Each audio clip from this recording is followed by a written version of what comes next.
Page 2 now, patents and patent reform. Article 1, Section 8 of the U.S. Constitution reads like this: Congress shall have the power to promote the progress of science and useful arts by securing for limited times to authors and inventors the exclusive right to their respective writings and discoveries. Now, it is a crucial element to the U.S. free market system and capitalism.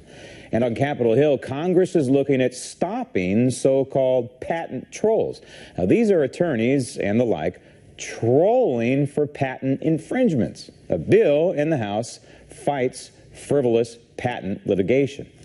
Never before have we needed to have more incentive for people to innovate, for people to take risks. And the most powerful government piece of incentivizing people to take risks and create new things, whether it's curing disease or solving environmental problems or energy problems, the only part that the government can hold out as an enormous incentive for people to risk their time, their energy, their reputation, and their money is to say to them, share it with the world under the condition that for a limited time, as the Constitution said, we will promise you, we will give you exclusive right to your property. That's Article 1, Section 8 of the Constitution. It works, and we've got to strengthen it now more than ever before, not undermine it. The bill would hit the House floor this week. There's also a similar bill in the Senate. But do we really need more rules and regulations on patents? And will this bill achieve its goal?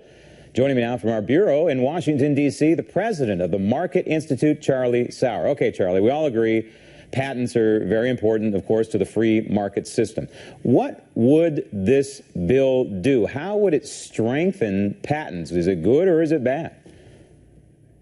Well, I don't think that the bill as written does anything to strengthen the patent system. In fact, the bill that looks like it's going to pass the House and the bills in the Senate actually hurt innovation in every single section of the bill. Now, some sections hurt innovation more and some hurt them less. But the fact is that America is an inventive country. We invent things, and that's because our patent system is so strong, just as the video just said. When somebody invents something, when the garage inventor invents the next best mousetrap, they can actually manufacture that mousetrap because they can defend their invention. They can get rich off of that. Investors can invest in that garage inventor because they know that they can protect that patent. But the bills as proposed and the bills as they look like they're going to pass, both the House and the Senate, and eventually get signed by the president, do nothing but harm the innovation system and the patent system as we know it. But the goal of the bill, ostensibly, would be to stop these trollers, these people who prey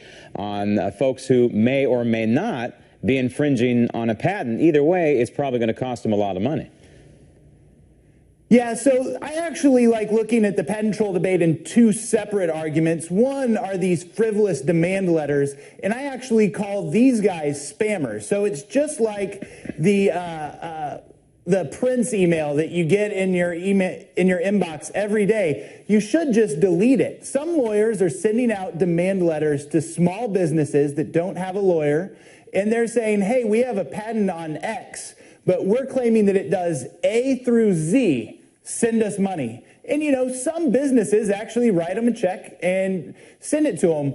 But the vast majority of it, just ball it up and put it in the trash can, just like you do with Nigerian Prince emails that you get in your inbox. There is a second type of troll, though, and I actually don't think that it's a troll at all. But for some reason, Congress keeps talking about this.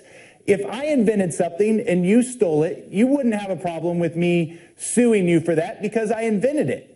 Now, if I invented something and I was poor and Acme Company that was rich stole it from me, I might not be able to actually protect my invention from them. So I would sell it on the secondary market and have somebody else sue them and get the money. So I win, the secondary company wins, and the person that stole the property would have to pay for it. So the system can stay in check.